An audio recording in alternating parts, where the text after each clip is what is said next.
Let me ask you something. Have you ever trusted someone so deeply only to watch them shatter that trust right in front of you? Have you ever stayed awake at night, staring at the ceiling, wondering if maybe you weren't enough? If you know that feeling, then listen closely. Because this story isn't just about betrayal. It's about what happens when a woman who was broken learns to rise stronger than anyone ever expected. And hey, don't just sit back. Stay with me. Because what you're about to hear might touch a part of your heart you thought you'd buried. And maybe, just maybe, it'll remind you of something powerful. That no matter who tried to break you, you still hold the power to rise. The night glittered with lies, perfume, and betrayal. In the heart of Manhattan, the penthouse lights burned like a beacon above the city. Inside, laughter and music pulsed from a private after-party where Ambrose Colton, a man once praised as a self-made billionaire, raised his glass to toast his mistress. He thought no one was watching. He thought his pregnant wife would remain quietly at home, waiting for him like she always did. But the universe has a way of pulling the curtain back at the most brutal moment. Jacqueline Colton sat on the edge of their velvet couch, hands trembling around a stack of legal documents. Her belly rose gently beneath her silk dress, a reminder of the life she carried, the child who should have been their greatest joy. Instead, she felt abandoned, a stranger in her own marriage. Every tick of the antique clock echoed like a drumbeat of truth. Her husband was not coming home as the man she once believed he was. Tonight, he belonged to another woman. The betrayal had not been whispered, it had been shouted by circumstance. Earlier that evening, Ambrose had lied to her face with that polished smile he used to charm investors. "Just business, Jackie," he had said, straightening his cufflinks, smelling of cologne that wasn't hers. He kissed her cheek without meeting her eyes, then disappeared into the city. Hours later, photos surfaced online, paparazzi flashes catching him with a raven-haired woman clinging to his arm, both stepping out of a limousine outside the Carlisle Hotel. The woman laughed boldly, draped in a red silk gown that left little to imagination. Reporters labeled her as his business associate. But Jacqueline knew better. The image burned in her mind. Her husband had chosen that life over her swollen feet, over the kicks of their unborn child, over the vows they had spoken in front of God and hundreds of guests. She wanted to scream, to smash the framed wedding photos that lined their marble hallway. But she sat still, heart thudding, a quiet storm gathering in her chest. When the key finally turned in the lock hours before dawn, Ambrose stumbled in with the smug exhaustion of a man who had lived a double life too long. His tuxedo hung open, his tie loosened, his eyes glassy with champagne. He froze when he saw Jacqueline waiting, her eyes like sharpened steel. "Where have you been?" she asked, her voice steady, though her body shook. He chuckled. "Careless. You're awake. Don't start with the nagging, Jackie. I had meetings, investors. You wouldn't understand." She held up the photographs she had printed from the internet, his face drained of color. "This," she whispered, her voice breaking, "is this what you call business?"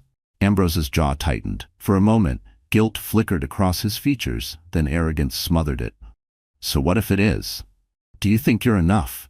You're just a pregnant woman slowing me down. I need more than a wife who stays home in pajamas." The words sliced through her like glass. Her hand instinctively rested on her belly, protecting the child within her from his cruelty. For the first time, she saw him not as her husband, not as the father of her child, but as a man stripped of all decency. Without a word, Jacqueline slid the stack of papers across the glass table, divorce papers, her signature already inked at the bottom. Ambrose laughed, loud and mocking. "You divorce me? Don't be ridiculous. You can't survive without me. No one would want a woman carrying another man's child. You'll come crawling back. You'll beg." But he didn't know the truth. He didn't know that while she felt broken in this moment, life had already set the stage for her salvation. Somewhere across the city, another man, a billionaire far more powerful than Ambrose, was about to change her fate forever. The penthouse walls trembled with silence after his cruel laughter. Jacqueline swallowed her tears. The night air outside the panoramic windows glittered with possibility, even as her heart fractured. She gathered her courage, whispering to herself, "You'll see. You'll all see." And when the morning sun rose, it would carry with it the beginning of a reckoning that would shake Ambrose to his core. Because Jacqueline was not going to be left broken. She was going to rise. And the man who shattered her would soon discover that nothing is more dangerous than a betrayed woman with dignity, determination, and an unexpected ally in the form of a billionaire who saw her true worth. But when Ambrose discovered exactly who that ally was, his entire empire would begin to crumble. Jacqueline Mitchell Colton had never been born into luxury. Her roots were small town, where weekends meant family cookouts and afternoons watching Little League games from rusted bleachers. Her father was a mechanic who could fix anything with his hands, but rarely had enough cash left over to fix the family car. Her mother worked double shifts at the diner, pouring coffee with a smile, even when her feet ached. From those humble beginnings, Jacqueline learned grit.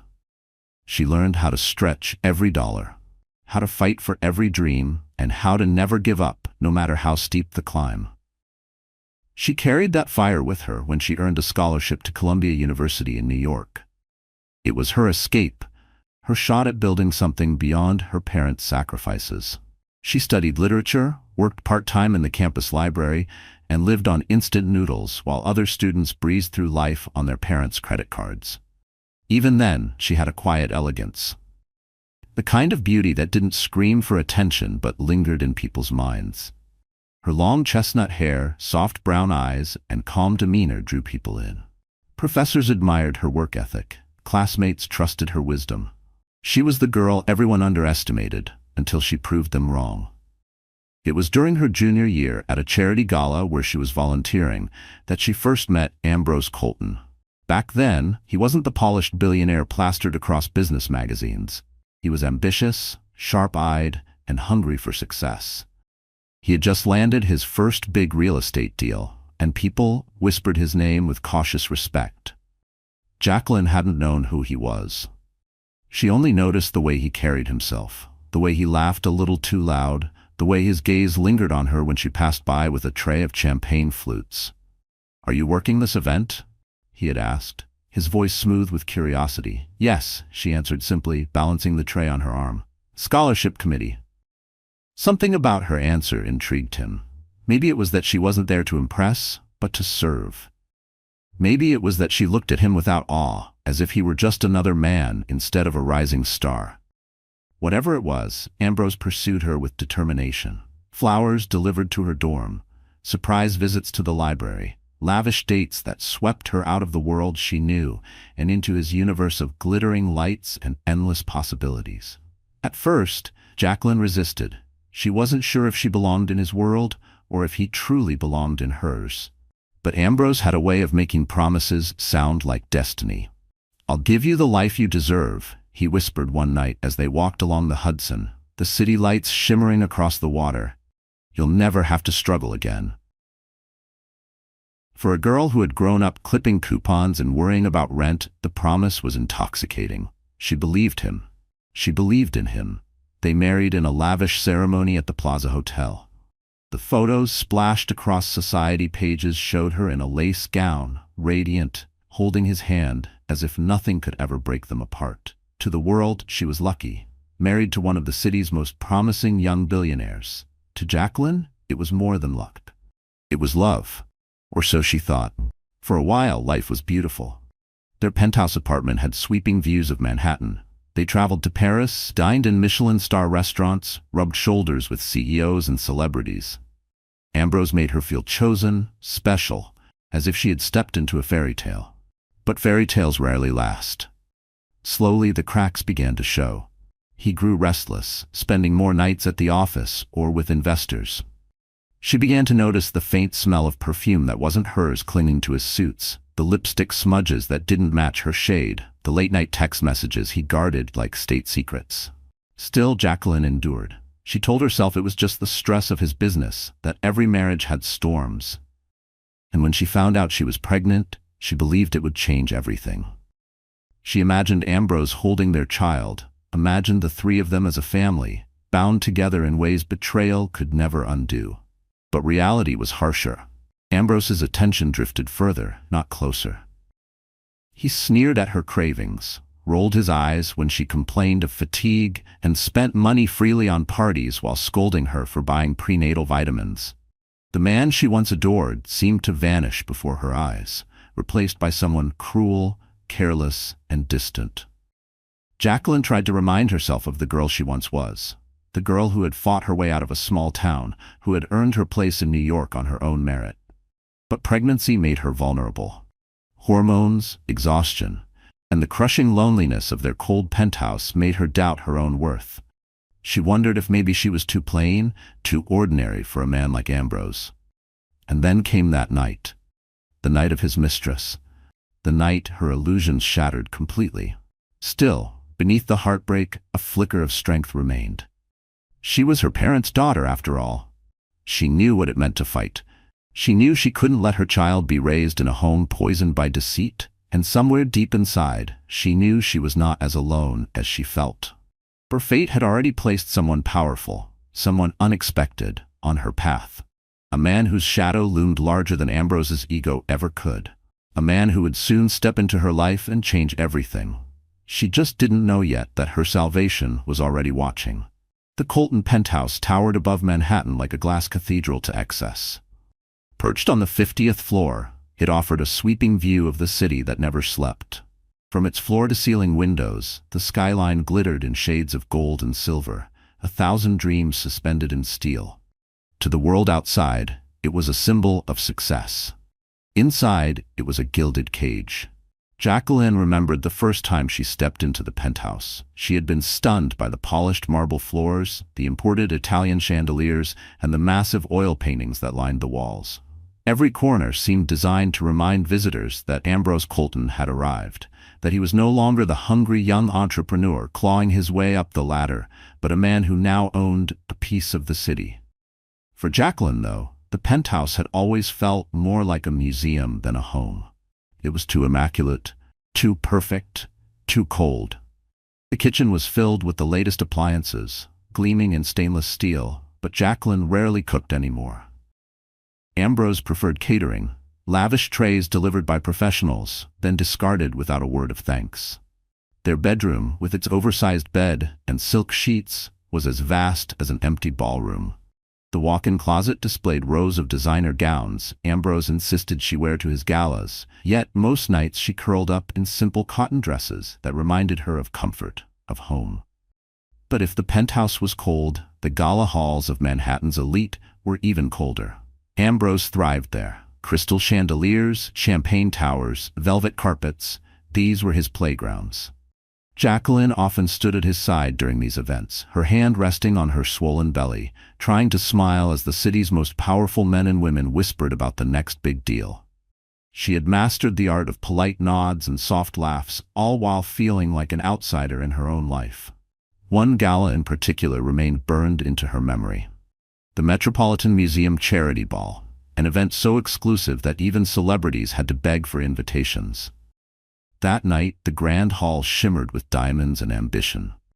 The air smelled of roses flown in from Paris, and champagne poured into crystal flutes worth more than her parents' yearly income back in their hometown. Jacqueline wore a sapphire gown chosen by Ambrose's stylist. Her feet ached from heels, her back strained under the weight of pregnancy, but she stood tall, determined to support her husband. Ambrose, on the other hand, was in his element. He laughed with investors, clinked glasses with politicians, and introduced Jacqueline as if she were a decorative accessory rather than the woman carrying his child. She caught glimpses of herself in the mirrored walls. A tired smile, a hand resting protectively on her belly. She looked out of place among the glittering women draped in sequins and confidence. For a fleeting moment, she wondered if Ambrose felt the same way, that she didn't belong. Later that night, as the orchestra played softly and guests mingled, Jacqueline excused herself to find a seat.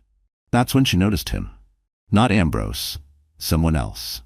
A man standing near the balcony, tall, broad-shouldered, with an aura that silenced the room around him. His suit was simple compared to the peacocks preening nearby, yet it fit him with an elegance that spoke of quiet power. People glanced at him, whispered, then looked away with the respect that only true influence commanded. She didn't know it then, but this was the man who would soon rewrite her future. Back at the penthouse, nights grew lonelier. The city outside pulsed with energy, but Jacqueline felt trapped. The walls echoed with silence when Ambrose was gone. Sometimes she would press her hand against the glass, watching taxis crawl below, wondering if somewhere out there was a version of her life where she wasn't invisible. Her pregnancy only deepened the isolation. Friends who once called stopped visiting, too intimidated by Ambrose or too busy with their own lives. Her parents phoned often, but she lied to them, insisting she was happy, that Ambrose was devoted, that the baby would be born into love. She couldn't bear to admit the truth, that behind the glittering facade, her marriage was rotting. And yet Ambrose paraded her at events as if she were proof of his success. "My wife," he would say with a smirk, draping an arm around her shoulders. "She's giving me an heir." The words felt like shackles. He didn't see her as a partner, a woman, or even a mother. She was a trophy, a vessel. The main setting of her life, this world of opulence, chandeliers, and penthouses, was supposed to be a dream. But every glittering surface only reflected her loneliness back at her. Until one night, when a single betrayal would turn this entire world upside down. The gala was winding down, champagne glasses half empty, laughter fading into whispers. Ambrose disappeared again, claiming he was finalizing business with a foreign investor. Jacqueline waited, her heart heavy, until she spotted him in the shadows of the courtyard. His arm was around another woman, a kiss, a laugh, a betrayal displayed as carelessly as tossing away a napkin. Her chest tightened, but she did not cry. Not yet. The penthouse lights, the gala glitter, the mirrored walls, all of it crumbled in her mind. Her world of luxury was nothing more than smoke and mirrors, and she finally saw it for what it was. And as she turned away, fighting the nausea rising in her throat, she did not see the man from the balcony step forward, his eyes following her with quiet intensity. The man who would soon break her chains had already noticed her pain. Ambrose Colton had always been a man of appetite. From the day Jacqueline first met him, ambition oozed from his every word, every gesture, every calculated smile. He wasn't just chasing success, he was devouring it, hungry for more no matter what or who stood in his way. That hunger had built him an empire, but it was also the very poison that began to rot him from the inside. By the time Jacqueline was 6 months pregnant, the man she had married was almost unrecognizable. He still looked like the polished billionaire plastered on magazine covers. Dark hair neatly styled, strong jaw, custom-tailored suits, but behind the sheen was arrogance so thick it suffocated anyone near him. His laugh no longer charmed, it sneered. His touch no longer comforted, it branded. Ambrose believed the world revolved around him. When he entered a room, conversations shifted. When he raised a glass, people listened. To him, Jacqueline was no longer a partner but a prop, a glowing wife carrying his heir, something to show off at galas before disappearing back into the shadows of his double life. That double life had a name, Cassandra Hart. Cassandra was everything Ambrose thought he deserved and everything Jacqueline was not, or at least that's how he saw it. She was younger by nearly a decade, a former fashion model who reinvented herself as a social media influencer. Her beauty was sharp, intentional, the kind that sliced through rooms and left men stumbling in her wake. Red lips, cascading dark curls, gowns cut to reveal more than they concealed. Cassandra knew how to use every inch of herself as a weapon. Ambrose met her at a luxury brand launch, where she was hired to add sparkle to the event. She didn't just sparkle, she burned. He was drawn instantly, intoxicated by her shameless laughter, the way she leaned into him as though he were the only man in the world worth noticing. Jacqueline, pregnant and tired, had been at home that night, arranging baby clothes in a nursery Ambrose never stepped foot in. From that moment, Cassandra became more than a mistress. She became an obsession. Ambrose started spending nights at business meetings that stretched past midnight, weekends away under the guise of corporate retreats.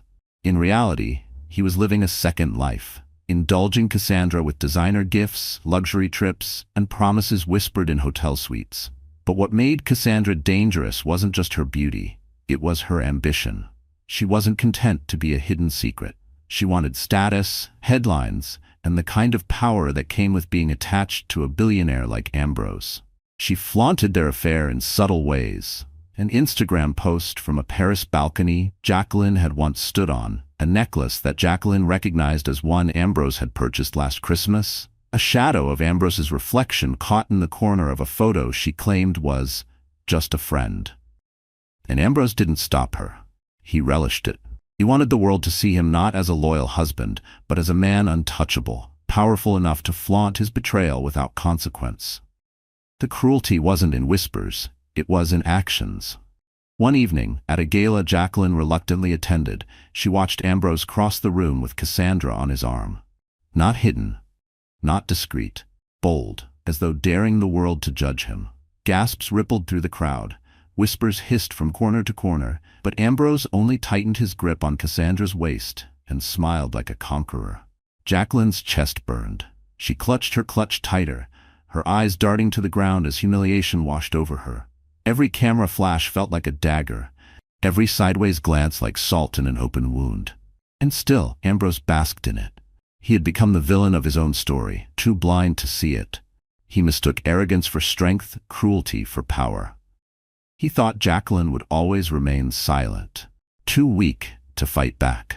But villains never realize they are creating their own downfall. Cassandra whispered in his ear that night, her laugh echoing like glass shattering. Jacqueline could almost hear the words, see the smug glint in Cassandra's eyes as she looked in her direction. It wasn't enough for Cassandra to have Ambrose in private.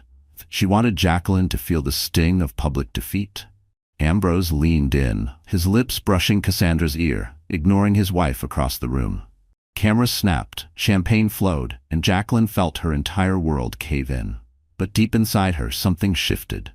Betrayal no longer felt like an ending, it felt like a beginning. A storm rising quietly, gathering force. Ambrose and Cassandra thought they had won. They thought Jacqueline would retreat, broken, humiliated, too fragile to fight. They had no idea that someone far more powerful had already noticed her pain and was ready to help her rise. The night of the Bright Futures Gala was meant to be another feather in Ambrose Colton's cap. For weeks he bragged about it, the investors attending, the politicians making speeches, the photographers covering every glittering angle. He insisted Jacqueline accompany him, though she was exhausted, her pregnancy making every step a struggle. "You'll smile for the cameras, Jackie," he told her with a dismissive wave. "That's all you're good for tonight." She wanted to refuse. She wanted to stay home in her robe, curled on the couch with a cup of tea, away from the claws of society. But she also wanted to protect what was left of her marriage, to try one last time for the sake of her unborn child. So she agreed. The gala was held at the Crystal Renaissance Hotel, a ballroom drenched in golden light. Crystal chandeliers hung like frozen waterfalls. Polished marble floors reflected every sequin and diamond. Waiters in white gloves glided between tables carrying champagne. The city's elite sparkled under the glow of cameras, their laughter filling the air with the sound of privilege. Jacqueline arrived in a pale silver gown, one she had chosen herself instead of letting Ambrose's stylist dictate. It was modest, elegant, and draped gently over her pregnant form. She had hoped Ambrose would notice, that perhaps he'd see the effort she made.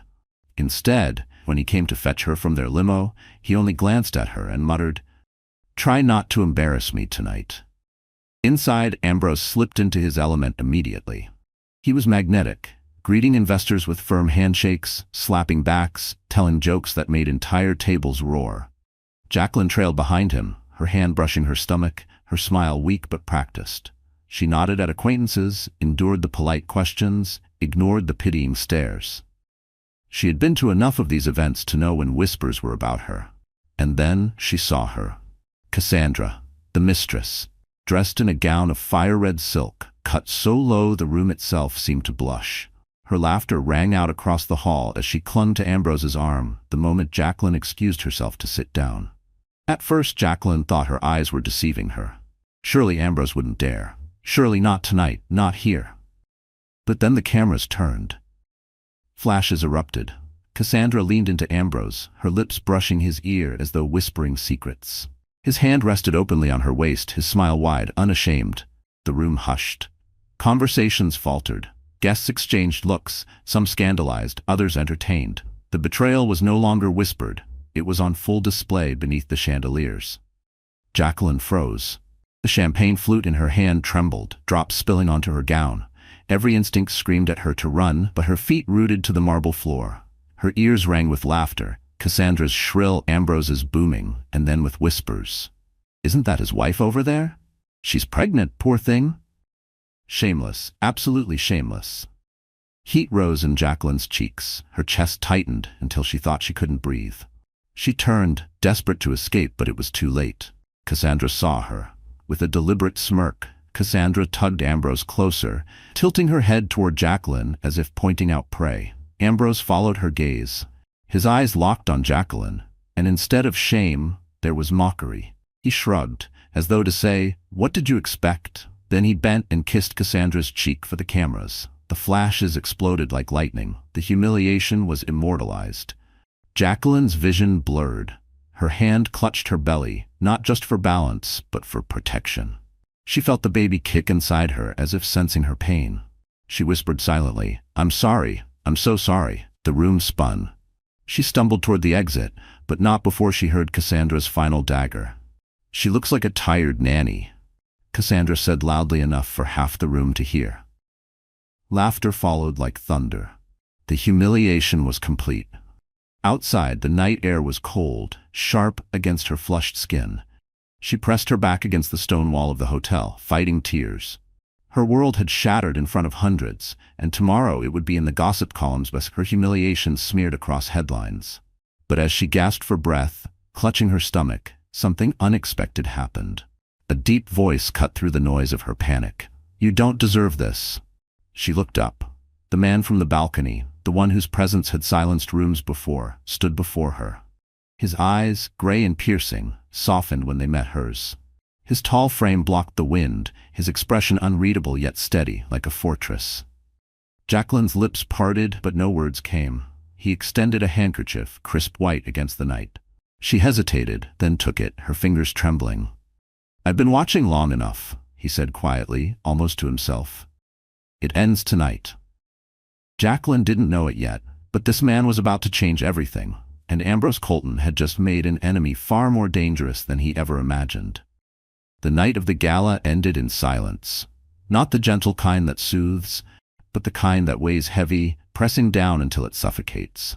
Jacqueline sat in the back of a black car Ambrose had ordered for her. Not out of kindness, but out of convenience. He hadn't even bothered to ride home with her. Instead, he stayed behind, clinking glasses with Cassandra, basking in the scandal he had created. The car wound its way through the glowing streets of Manhattan. Neon lights blurred past the windows, but Jacqueline didn't see them. Her reflection stared back at her from the glass. Red eyes, smudged makeup, a trembling lower lip. For the first time in her life, she didn't recognize herself.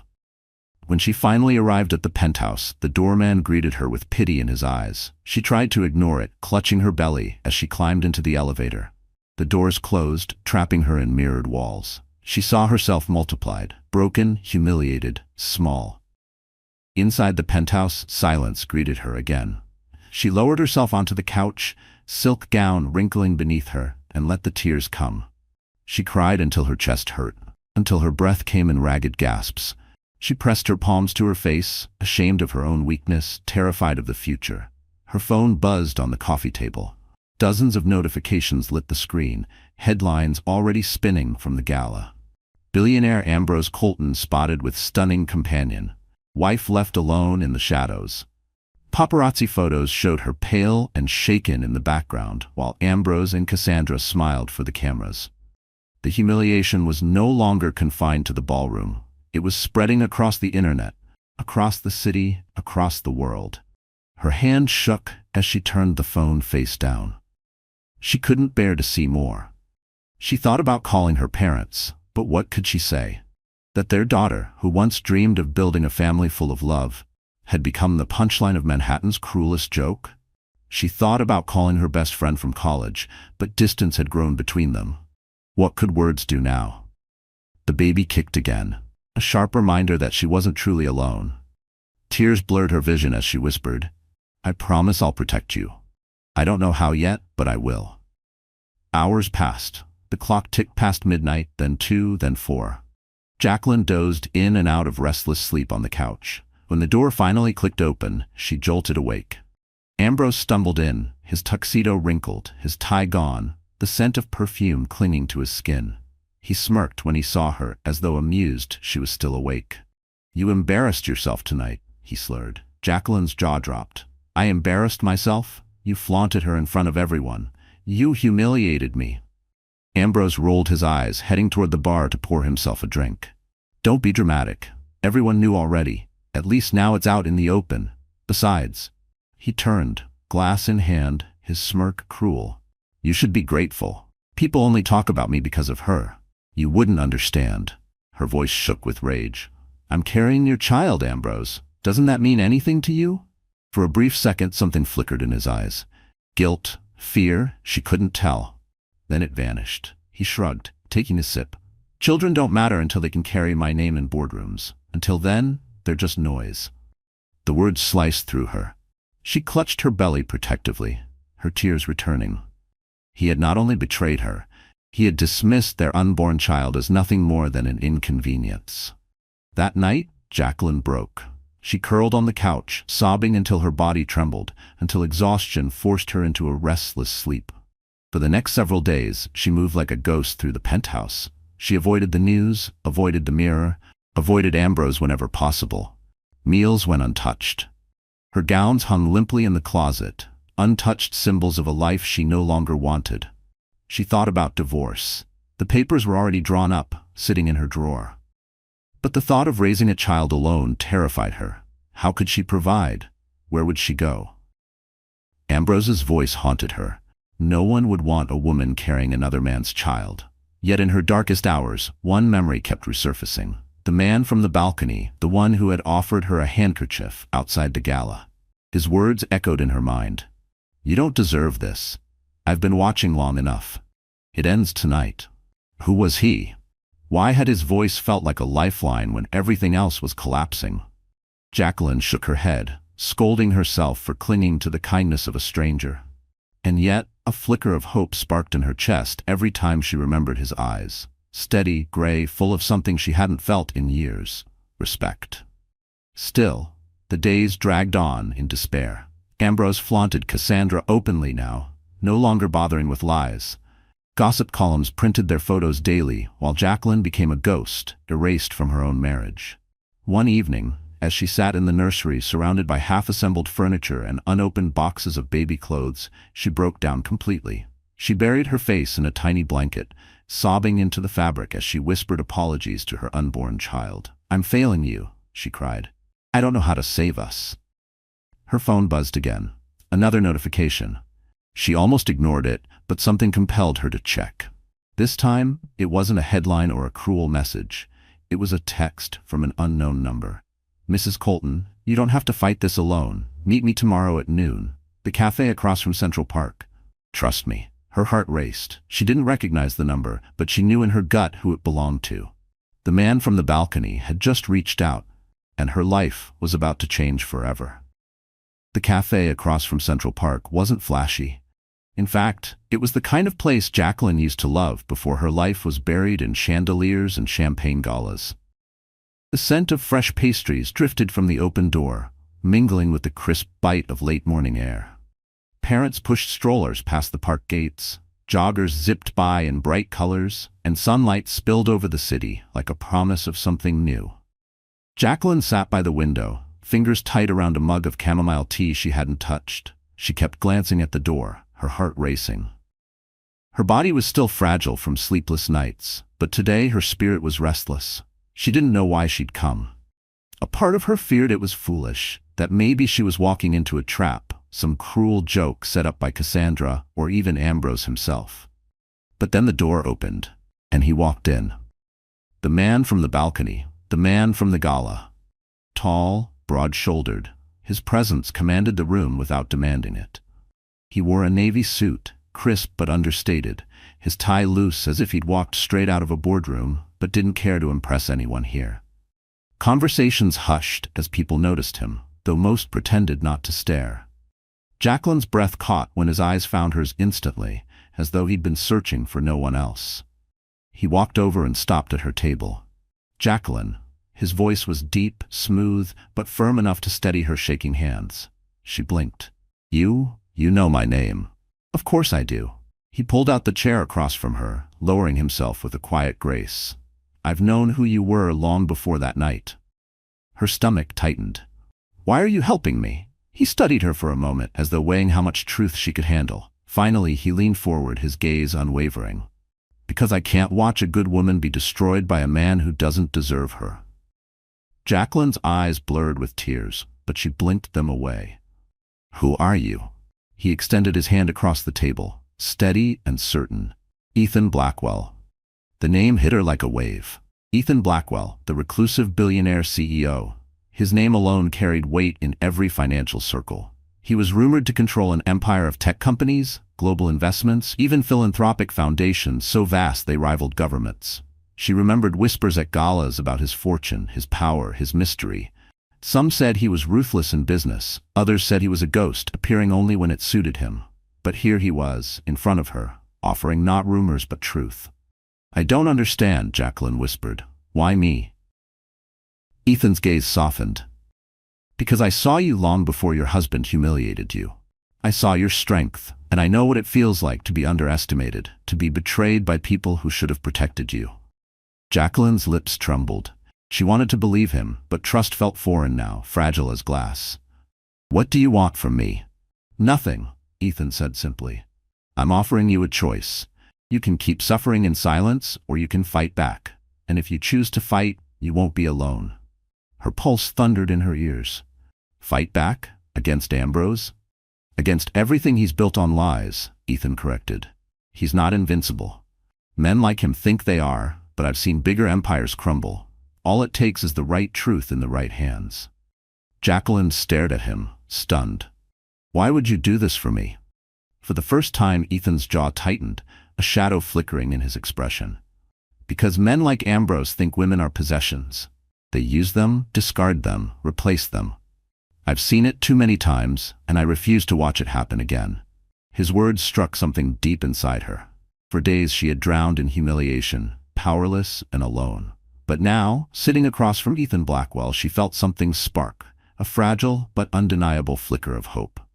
Still, doubt clung to her. I don't have money, I don't have influence, I don't even have the strength right now. What could I possibly do? Ethan leaned forward, lowering his voice. Jacqueline, you have more than you realize. You have the truth. And the truth, when revealed at the right moment, is more powerful than any fortune. Her fingers tightened on her mug. She thought of the photos, the whispers, the humiliation carved into her memory. For the first time, she wondered if those wounds could be used not to weaken her, but to fight back. Ethan reached into his jacket and slid a card across the table. It was heavy, embossed with his name and nothing else. No title, no company, just a direct number. When you're ready, call me. I'll stand with you, whatever it takes. Jacqueline picked up the card, her heart pounding. For a moment, the weight of the world felt lighter, as though she wasn't carrying it alone anymore. They sat in silence, the noise of the cafe fading around them.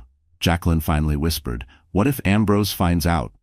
Ethan's eyes darkened, steel in his tone. Then he'll learn he picked the wrong woman to break. Jacqueline swallowed hard. She felt the baby move again, as if echoing Ethan's promise.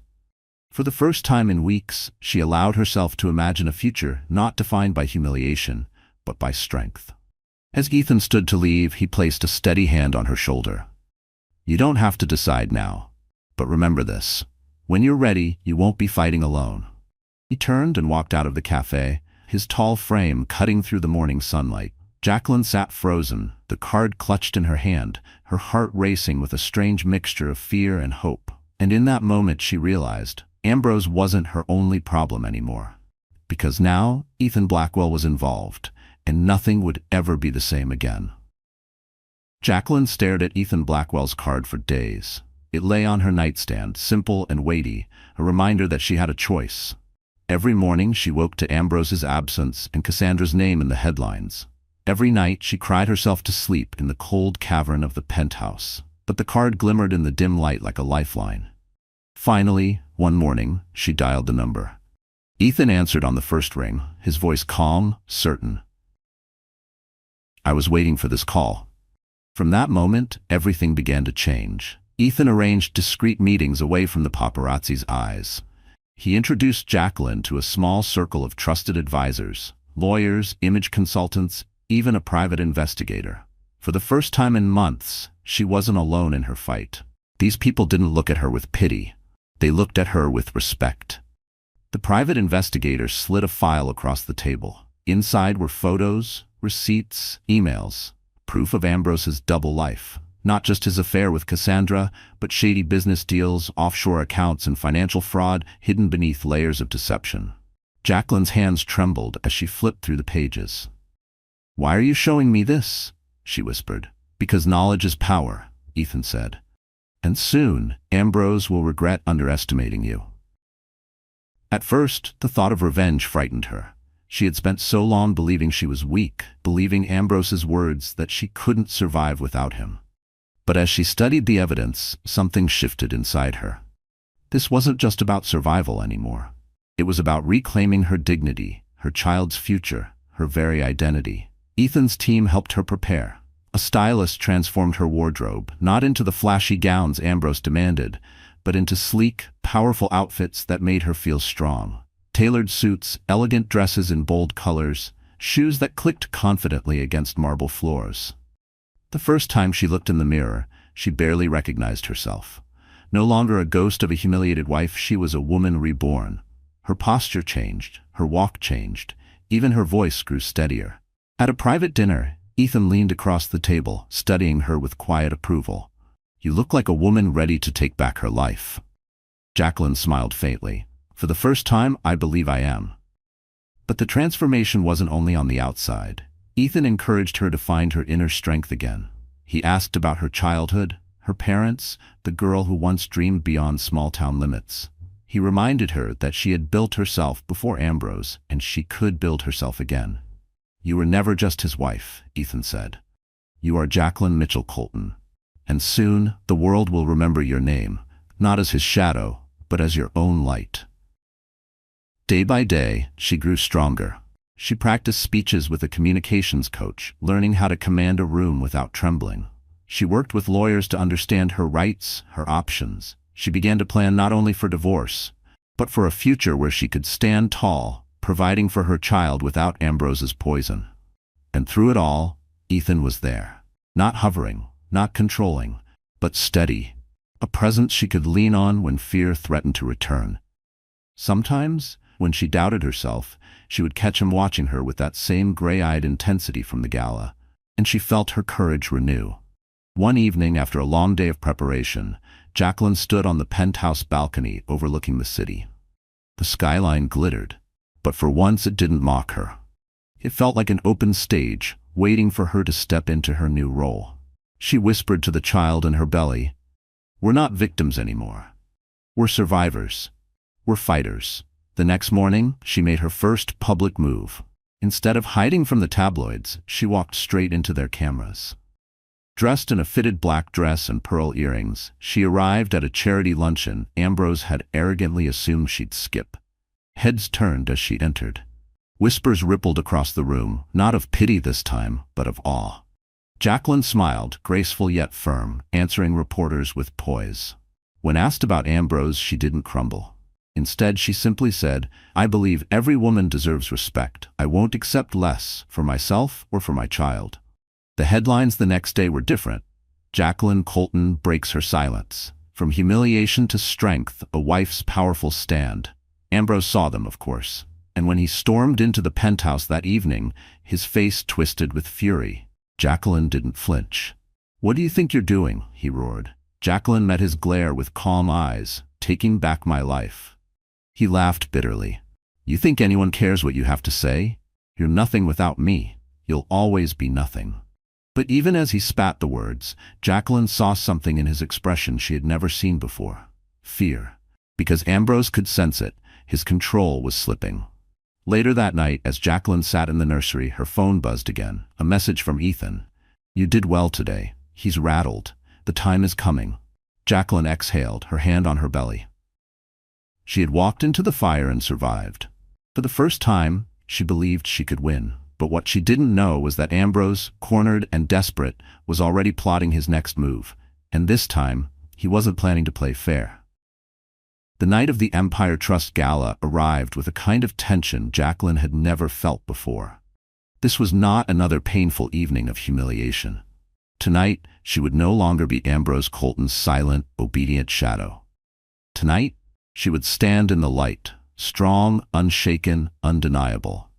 Ethan Blackwell had arranged everything. Quietly, strategically, he had ensured the right reporters, investors, and social leaders would be in attendance. He never told Jacqueline what to say. He didn't need to.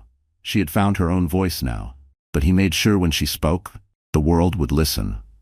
The gala was held at the Grand Astoria Hotel, its ballroom glowing with chandeliers that dripped light like molten gold. Guests shimmered in gowns and tuxedos, their laughter sharp with anticipation. Ambrose arrived first, Cassandra on his arm, their entrance a spectacle. Cassandra wore a glittering emerald gown with a slit that left little to the imagination. She smiled at the cameras, flashing her diamond bracelet, one Ambrose had bought with money stolen from fraudulent deals. Whispers filled the air. Will Jacqueline show up? Did she finally leave him? Or will she endure another humiliation? The answer came when the ballroom doors swung open. Jacqueline stepped inside. She wore a midnight blue gown that hugged her form, elegant yet commanding. Her hair cascaded in soft waves, her makeup flawless, but it was not beauty that stunned the crowd. It was the power in her stride. She walked not as a woman broken, but as a woman reborn. Cameras flashed wildly. Guests gasped. Even Cassandra's painted smile faltered for a second. Ambrose's face twisted when he saw her. "What the hell are you doing here?" he hissed as she approached. Jacqueline met his glare with calm defiance. "Standing where I belong." Before he could respond, reporters swarmed. "Mrs. Colton, Jacqueline, do you have a statement about your husband's affair?" The room fell silent. For weeks she had been silent, enduring whispers. Tonight, her voice rang clear. "Yes," Jacqueline said, her gaze steady. "I have something to say. A man who betrays his vows, who humiliates his wife in public, and who mocks the life growing inside her." She rested a hand on her belly. "Is not a man worthy of respect. He's not even worthy of pity." Gasps rippled through the ballroom. Cameras clicked like a storm. Cassandra stiffened beside Ambrose, her claws digging into his arm. Ambrose's face darkened. "Enough," he barked. "You don't know what you're talking about. You're nothing without me, Jacqueline." But Jacqueline smiled faintly, her voice firm. "Funny.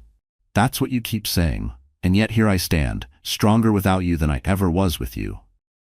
Applause erupted, hesitant at first, then growing. Guests who had once whispered now clapped, emboldened by her courage.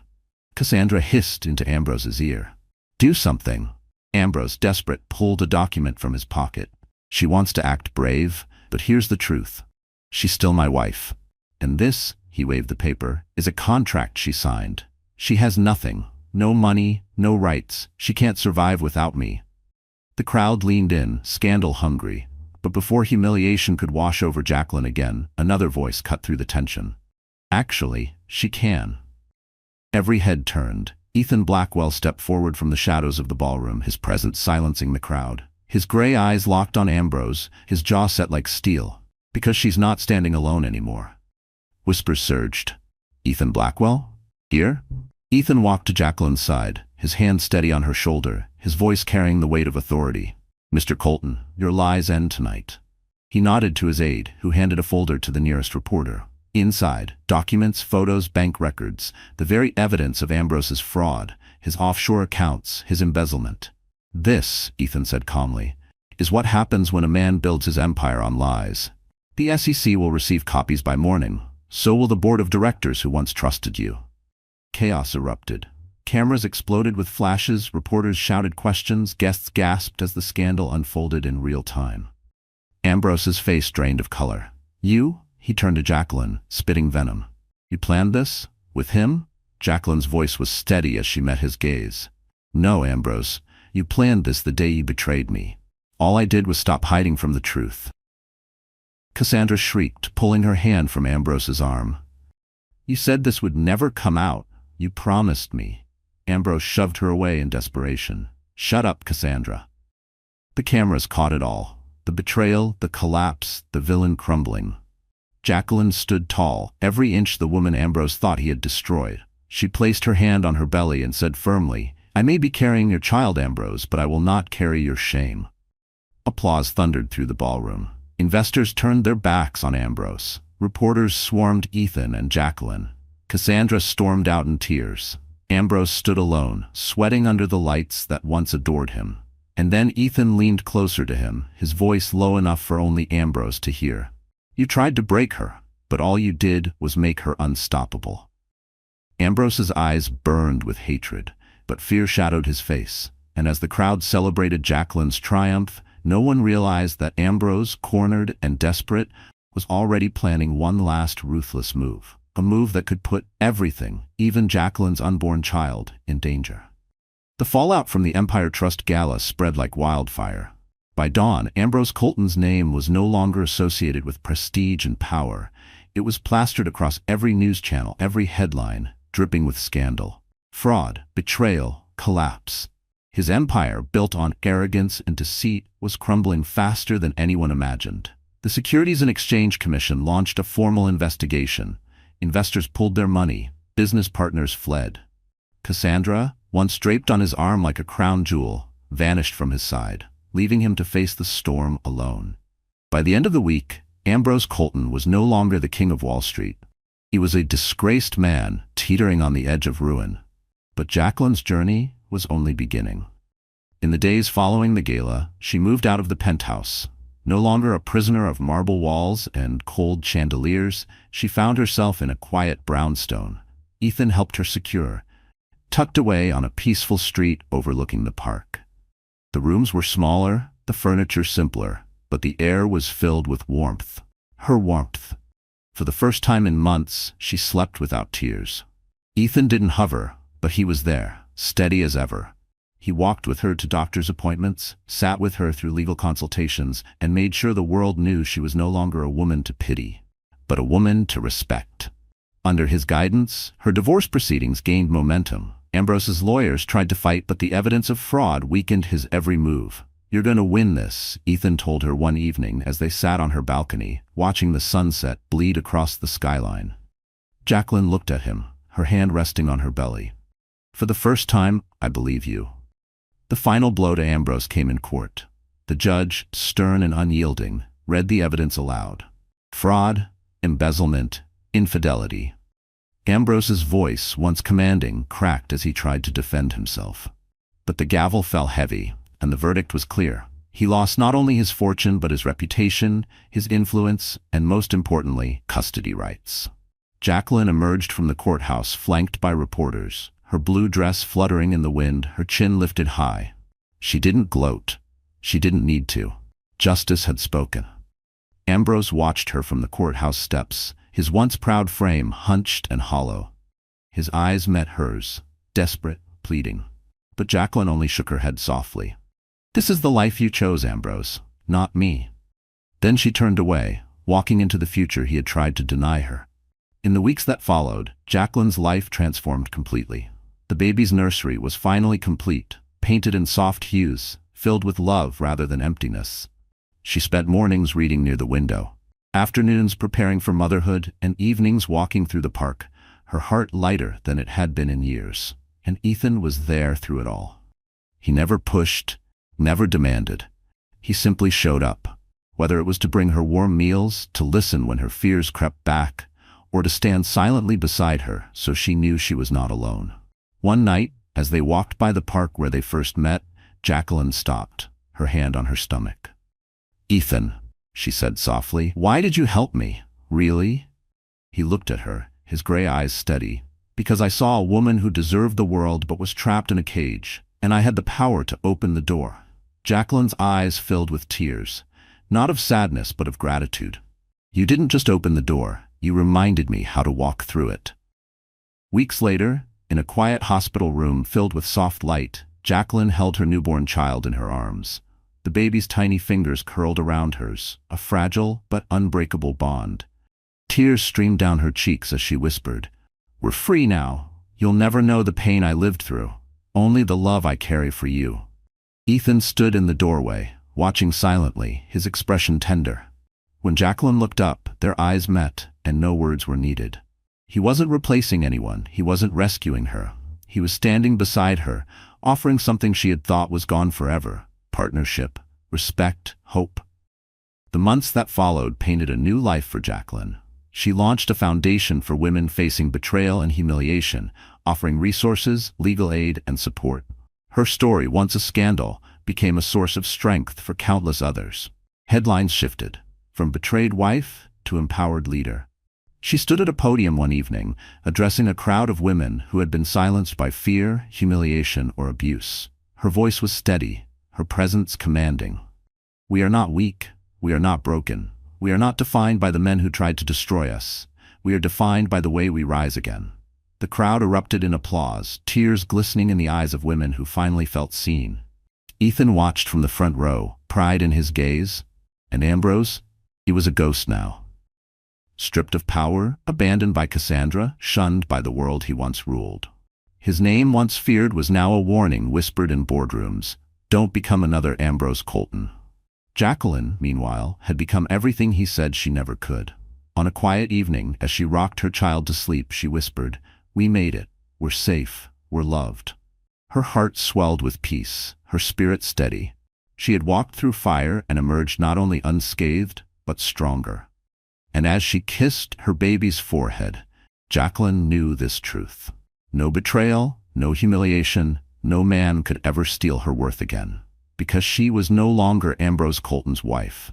She was Jacqueline, survivor, mother, leader, loved. So that's it, my dear friends. The story has reached its final page, but if you're still here with me right now, it means something deeper has touched your heart. Maybe you saw a piece of yourself in Jacqueline's journey. Those moments of betrayal, of breaking down in silence, of feeling like you weren't enough. Or maybe you felt the fire of her rise. The quiet strength of choosing dignity over despair, of rebuilding from ashes and finding that your worth was never dependent on another person's validation. Life has a way of testing us in brutal ways, doesn't it? But as the Stoic philosopher Epictetus once said, we cannot choose our external circumstances, but we can always choose how we respond to them. That's the essence of healing, knowing that pain and betrayal don't define you, your response does. Just like Jacqueline, you have the power to stand tall even when the world tries to crush you. Think about Marcus Aurelius's wisdom. The impediment to action advances action. What stands in the way becomes the way. Every wound you've carried, every heartbreak you've endured, can become the very force that guides you towards strength. Jacqueline's humiliation became her turning point. Her brokenness became her rebirth. And the same can be true for you. So if you're here right now, let this be your reminder. You are not broken. You are being reshaped into someone stronger, wiser, and freer than you ever imagined. Whatever betrayal you faced, whether in love, in friendship, or even in your own battle with self-doubt, remember that healing is possible. Rising again is possible. And now, I want to invite you into this movement of strength and hope. If Jacqueline's story spoke to you, if even one sentence made your heart beat faster, then don't keep it to yourself. What if the man you built a life with, the father of your child, dismissed your entire existence with 7 soul-crushing words? For Elena, a trip to the bank with her husband Richard and their 5-year-old son Leo turned into a public nightmare. In front of a stranger, Richard didn't just deny their marriage, he reduced her to a biological function. "She's not my wife," he said with chilling indifference, "just a surrogate."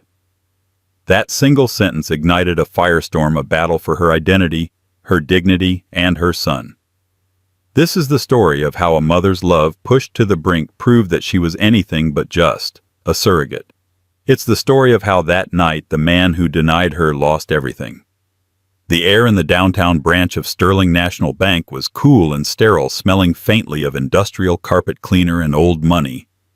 It was a place of hushed transactions and quiet importance, the kind of establishment Richard Vance felt perfectly at home in. For Elena, it always felt like she was an actress on a set she hadn't been properly briefed for. She smoothed down the skirt of her simple but elegant navy dress, a nervous habit she'd developed over 7 years of marriage to a man born into a world of casual opulence.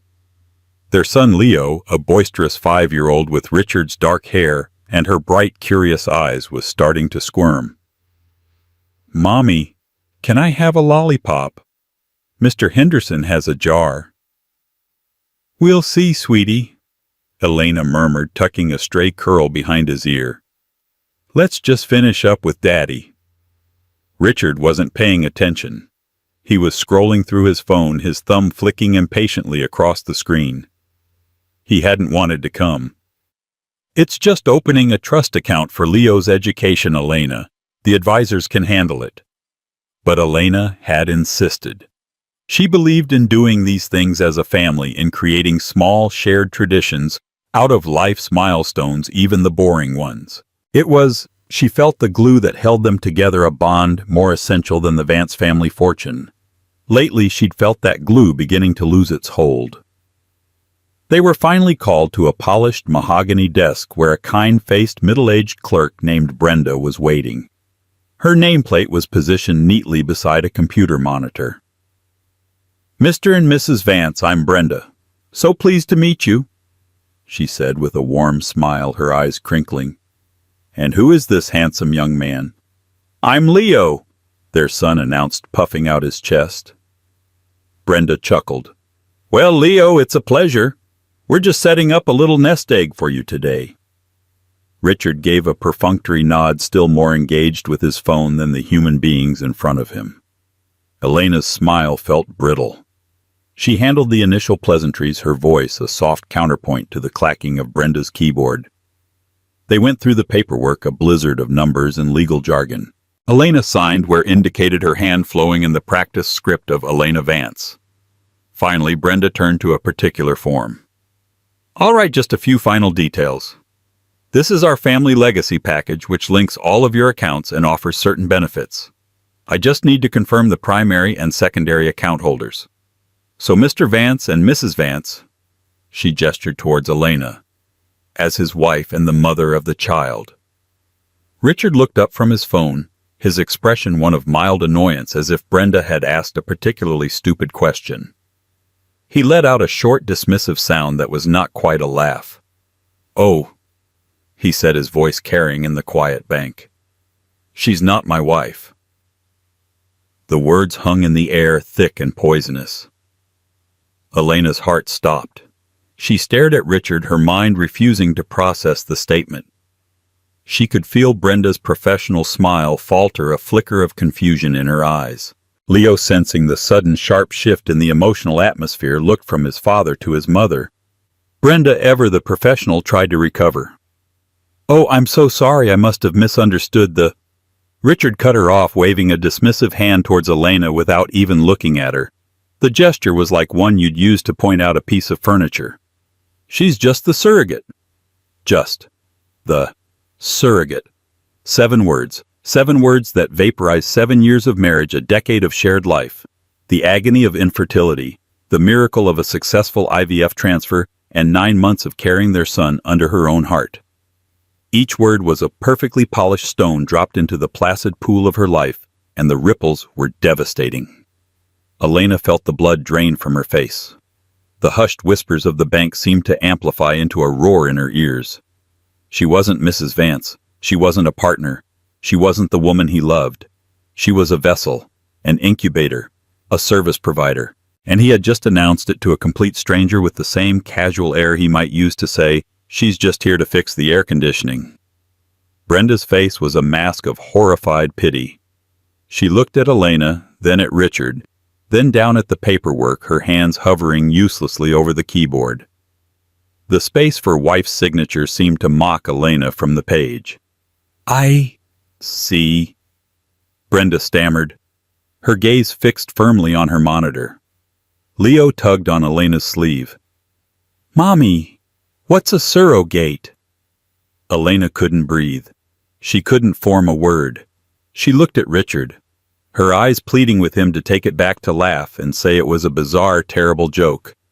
But he was already looking back down at his phone, his face a mask of cold indifference. He had said it, and he meant it. He had erased her. Slowly, deliberately, Elena stood up.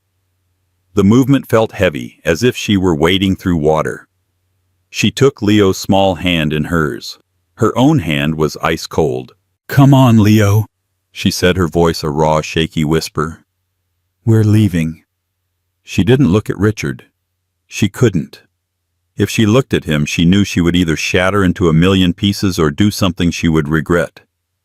She walked away from the mahogany desk past the questioning glances of other patrons, her son trotting to keep up. "But what about my lollipop?" Leo asked, his voice full of a child's innocent confusion. "I'll buy you a whole bag, my love," Elena promised, her voice breaking on the last word.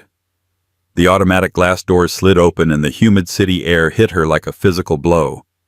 She didn't stop walking until she reached their car, a sleek black Mercedes that suddenly felt like a cage. She fumbled with her keys, her hands shaking so violently she could barely fit the key in the door. She buckled a chattering Leo into his car seat, her movements jerky and robotic. She got into the driver's seat and just sat there gripping the steering wheel, her knuckles white.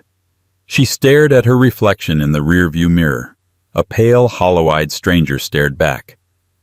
A few minutes later, Richard slid into the passenger seat, smelling of expensive cologne and oblivious self-importance. "What was that all about?" he asked, his tone laced with irritation. "You caused a scene, Elena." The dam broke. "I caused a scene?" she whispered, her voice trembling with a rage so profound it scared her. "You publicly disowned me, Richard. You dismissed me as if I were nothing more than a hired womb." He actually had the audacity to scoff. "Oh, don't be so dramatic. It was a legal distinction. With my family's assets, everything has to be precise. You know Mother worries about these things. Calling you the surrogate is just factually accurate from a certain legal perspective." "A legal perspective," she repeated, her voice rising. "I am your wife. I am the mother of your child. I carried him. I gave birth to him. We have a marriage certificate. We have a life. Or did I imagine all of that?" "Of course you didn't imagine it," he said, finally looking at her, but his eyes were cold, devoid of the warmth she once cherished. "But you know the arrangement was always unorthodox. You know my mother, the family. They see things a certain way. It was just simpler to clarify." Simpler. It was simpler to gut her in public than to stand up to his mother. Simpler to reduce her to a biological function than to call her his wife. The drive home was a silent, suffocating ordeal. Leo, sensing the storm, had fallen asleep in the back, his head lolled to one side. Elena drove on autopilot, her mind a maelstrom of memories, their wedding day. Richard's tearful joy when the IVF finally worked his hand on her swollen belly, the moment he'd first held Leo in the hospital, whispering, "Thank you. Thank you, my love." Where was that man? Who was this cold, callous stranger sitting beside her? They arrived at their large, impeccably decorated house in a wealthy suburb, a house that now felt like a gilded cage built by his family's money, not their shared love. Richard got out of the car and went inside without a backward glance, expecting her to unbuckle Leo and follow meekly behind. But Elena didn't move. She sat in the silence of the garage, the only sound the soft ticking of the cooling engine. She looked back at her sleeping son, his face so peaceful and innocent. He deserved a mother who was respected. He deserved a father who honored his mother. He deserved more than a life built on a foundation of legal distinctions and subservience to a cruel, calculating matriarch.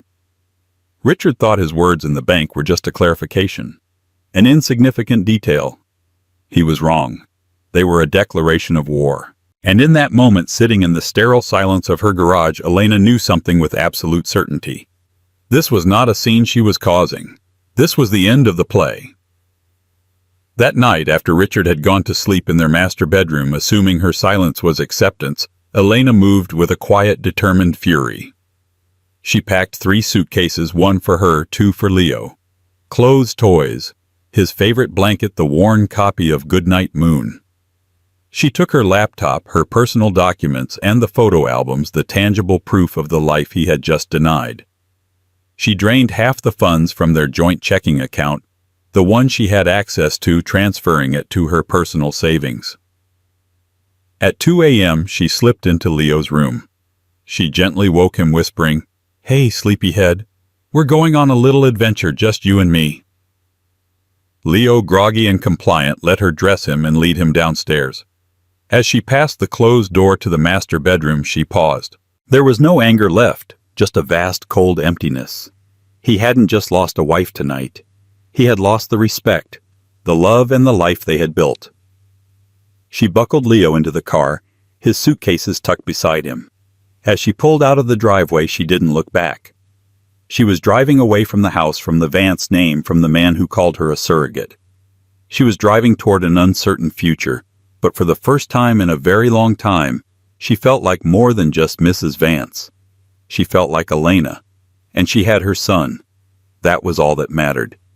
The battle had just begun, and Richard had no idea of the power of the woman he had just so carelessly discarded.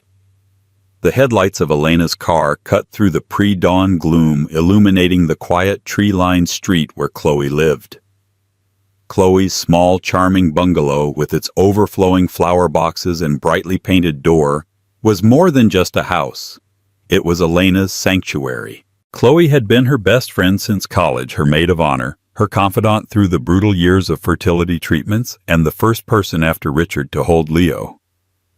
When Elena called her from a gas station at 3 a.m., her voice a ragged whisper, Chloe hadn't hesitated.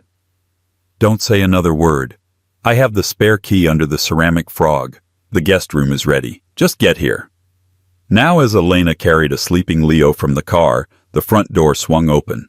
Chloe, her fiery red hair a mess, and a thick robe tied hastily around her, enveloped them both in a fierce hug. "Get him inside," Chloe murmured, her voice thick with a mixture of sleep and concern. She took one of the suitcases, and together they settled Leo into the guest room bed, tucking him in without waking him. In the cozy, cluttered kitchen, over steaming mugs of chamomile tea, the story poured out of Elena. She recounted the scene at the bank. Richard's dismissive tone, the look on the clerk's face, his pathetic justification in the car. With each word, Chloe's expression hardened from sympathy to a cold, controlled fury. "He said what?" Chloe finally managed to say, her knuckles white around her mug. "That son of a bitch. After everything, after all those injections, the procedures, the miscarriages. For him to reduce you to that, in public. He said it was a legal distinction." Elena choked out the words, tasting like ash. "For his mother. It was always for his mother, Chloe. I was never good enough for the great Eleanor Vance. Not the right pedigree, not from old money. I was just the incubator for the Vance heir." "I never trusted that woman," Chloe seethed. "She looks at people like they're insects she's deciding whether or not to squash. And Richard, I knew he was weak, but I never thought he was cruel. He let her poison him completely." Elena finally let the tears she'd been holding back fall silent hot tracks down her cheeks. "I feel so stupid. I tried so hard to be the perfect wife to fit into their world. I hosted their charity dinners, I wore the right clothes, I pretended to be fascinated by their polo matches. And for what? To be publicly humiliated and erased. No."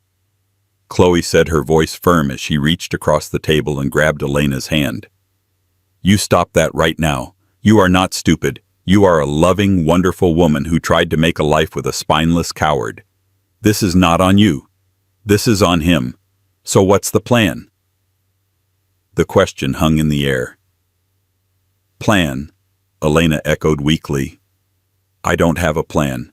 I just knew I couldn't spend another night in that house. I couldn't look at him."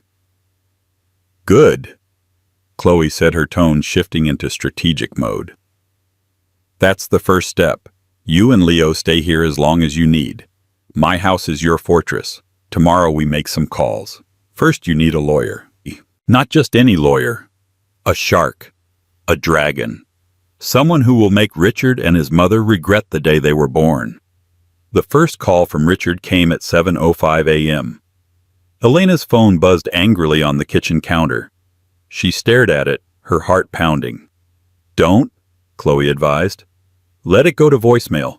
You don't owe him a conversation." He called 7 more times in the next hour. Then came the texts. "Elena, where are you?" "This isn't funny. You can't just take my son. Whatever you think I did, you're overreacting. Come home and we'll talk. My mother is very upset." The last text made Elena let out a bitter laugh. Of course Eleanor was upset. Her precious grandson was missing. Around 9 a.m., an unknown number flashed on the screen. Elena, on Chloe's advice, answered it, putting it on speaker. "Elena." The voice was imperious and cold as ice. "Eleanor Vance. Richard tells me you've had some sort of hysterical episode and have taken my grandson. This little tantrum ends now. Bring Leo home immediately." "He is not your grandson to command Eleanor," Elena said, surprised by the steel in her own voice. "And he is my son." "I am well aware of the biological facts, dear," Eleanor sneered. "A fact Richard was simply clarifying, I understand. You've always been a bit too emotional. Now be a good girl and stop this nonsense. You wouldn't want things to get unpleasant." It was a threat cloaked in condescension. "You have no idea what unpleasant is," Elena said and hung up the phone. Her hand was trembling, but she felt a surge of adrenaline. The battle lines were drawn. Chloe had already been on her laptop. "I've got a name," she announced. "Jessica Davenport, Davenport & Associates, specializes in high-conflict, high-asset divorces. Her nickname in the legal community is the Lioness. She eats men like Richard for breakfast." An hour later, Elena was sitting in a plush chair opposite Jessica Davenport. The lawyer was a woman in her late 40s, impeccably dressed in a steel gray suit with sharp, intelligent eyes that seemed to see right through to the heart of the matter. She listened to Elena's story without interruption, her face impassive. When Elena finished, Jessica leaned forward, her hands clasped on her large oak desk. Mr. Vance's comment at the bank was not just an insult. "Elena," Jessica said, her voice calm and lethal, "it was a gift. In family law, we often deal in nuances, and he said, she said. Your husband, in a public setting and in front of a verifiable third-party witness, effectively denied the legitimacy of your marriage and your role as a mother. He didn't just call you a surrogate. He framed you as a transactional party, not a maternal one, in a custody dispute that is pure gold." Hope, fierce and bright, bloomed in Elena's chest for the first time in 24 hours. "What does that mean for me, for Leo?" "It means we move fast and we move aggressively," Jessica stated. "We file for an emergency ex parte hearing. We request temporary sole legal and physical custody based on the grounds of potential emotional harm to the child and Mr. Vance's demonstrated denial of your parental status. We'll cite his statement as evidence that he does not view you as an equal co-parent, which puts the child's stable environment at risk. We'll also file for a temporary restraining order to keep him and his mother away from you and Leo until the hearing." It was a whirlwind. Elena felt like she was being swept up in a current far stronger than herself, but this time it was a current pulling her toward safety, not drowning her. She signed the papers, her hand steady. The next afternoon, they were in a sterile courtroom, a far cry from the opulent bank, but infinitely more terrifying. Elena sat beside Jessica, her back ramrod straight. Richard was on the other side of the room with a slick, expensive-looking lawyer who oozed corporate confidence. Richard looked tired and angry. He kept shooting Elena looks that vacillated between pleading and fury. He couldn't believe she had done this. He couldn't believe his little, compliant wife had declared war. Jessica presented their case to the judge, a stern-looking woman with graying hair and no-nonsense glasses. She laid out the events calmly and factually, her tone conveying the gravity of Richard's words. "Your Honor, Mr. Vance's statement, 'She's not my wife, just a surrogate,' is a fundamental rejection of the marital partnership and the maternal bond. It indicates a belief that Mrs. Vance is not a parent with equal rights, but a service provider who has fulfilled her contract. This creates a toxic and unstable environment for their 5-year-old son, Leo. We believe it's in the child's best interest that he remain in the sole care of his mother, the only parent by Mr. Vance's own admission who is fully committed to her role." Richard's lawyer blustered, calling it a gross mischaracterization, and a misunderstanding. He painted Elena as hysterical and impulsive, but Jessica had an affidavit. From Brenda, the bank clerk. Jessica had tracked her down. The clerk, horrified by what she had witnessed and shaken by the memory of Leo's confused little face, had agreed to provide a sworn statement confirming the exact wording and the cold, dismissive manner in which Richard had delivered the lines. When the judge read the affidavit, her expression tightened. She looked over her glasses at Richard, her gaze sharp and disapproving. "Mr. Vance," the judge said, her voice dangerously quiet, "did you or did you not refer to your wife of 7 years, the woman who gave birth to your son, as just the surrogate in a public place of business?" Richard paled. He stammered, "Your Honor, it was taken out of context. It's a complicated family situation." "It seems quite simple to me," the judge cut in, her voice like gravel. "It shows a profound lack of respect not only for your wife but for the institution of marriage and the role of a mother. That raises serious questions about your judgment." The ruling was swift and stunning. "Temporary sole physical and legal custody is granted to the mother, Elena Vance," the judge declared. "Mr. Vance, you are to have no contact with the child until a full hearing can be scheduled. A temporary restraining order is granted. I am also ordering you to pay temporary child and spousal support effective immediately. We will revisit this in 30 days, during which time I suggest you secure a family therapist and reflect deeply on what it means to be a husband and a father." Richard's jaw dropped. His lawyer looked stunned. A gasp was audible from the back of the courtroom, where Eleanor Vance had slipped in her face a mask of disbelief and incandescent rage. Elena felt a wave of relief so powerful it almost buckled her knees. She had done it. She had protected her son. As she walked out of the courtroom, she passed Eleanor, whose eyes were slits of pure hatred. "You will regret this." Eleanor hissed, her voice low and venomous. "You have no idea who you're dealing with. We will crush you." Elena looked the older woman dead in the eye. The fear she had lived with for 7 years finally gone, replaced by something harder, something forged in the fires of betrayal. "No, Eleanor," Elena said, her voice steady and clear. "You have no idea who you're dealing with." She walked away, head held high, leaving her mother-in-law standing there momentarily speechless. She had won the first battle. But Elena knew with chilling certainty that the war had just begun. The Vances would not take this defeat lying down. They would come for her with everything they had. The 30 days that followed the court hearing were a grueling war of attrition. The Vances, true to Eleanor's threat, unleashed their considerable power not with a single dramatic cannonball, but with 1,000 insidious cuts. It was a siege designed to isolate, exhaust, and break Elena. The first front was financial. Richard, under his mother's direct command, was ruthlessly efficient. The day after the hearing, the temporary support payment was intentionally late. The joint credit cards were canceled without notice, leaving Elena embarrassed at a grocery store checkout, her cart piled high with food for Leo. The most significant blow came when she discovered the Vance family lawyers had filed a motion to freeze the main joint savings account, claiming Elena's preemptive withdrawal was a misappropriation of marital assets. Suddenly, the cushion she had secured for herself and Leo was tied up in legal limbo.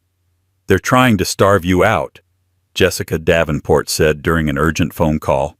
"It's a classic tactic of the wealthy spouse. They want you so desperate that you'll be forced to crawl back and accept any terms they offer. We fight it, but the courts move slowly. You need to prepare for a lean few months." Elena, who had left her promising career in graphic design to be a full-time mother at Richard's insistence, a Vance child doesn't get raised by nannies, Eleanor had decreed, was now effectively unemployed and with dwindling resources. The Vance's strategy was clear: render her powerless, then paint her as an unstable provider. She spent her nights at Chloe's kitchen table, her laptop open, frantically updating her portfolio and applying for freelance work. Rejection emails piled up. The industry had moved on in the 6 years she'd been away. Her confidence, already fragile, began to crumble under the weight of financial anxiety.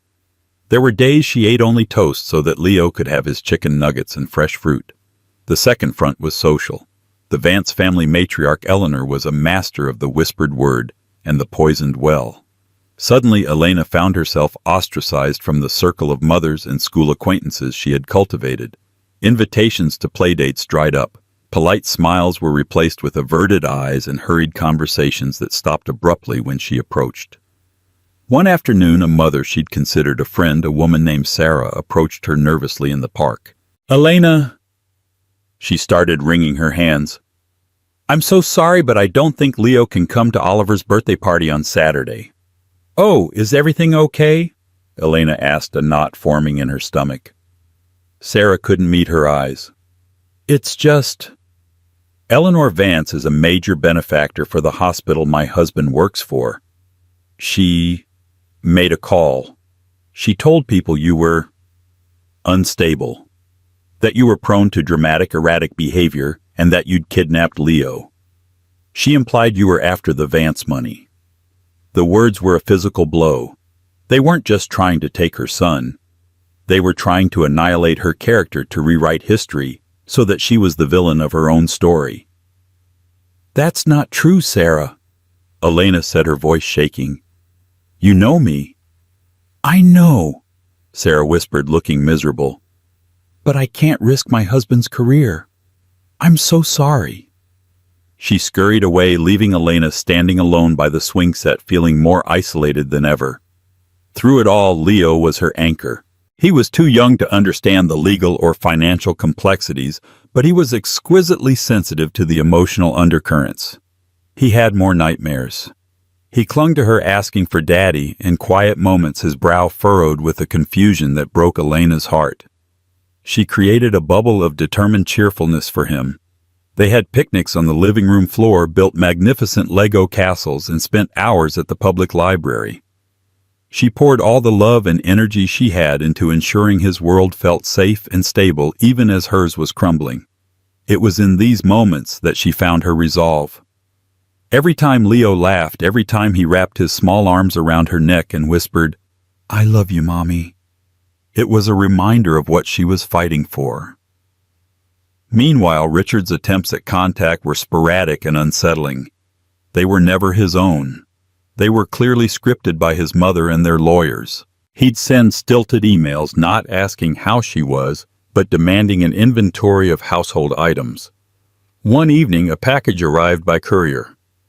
It was a children's book about divorce.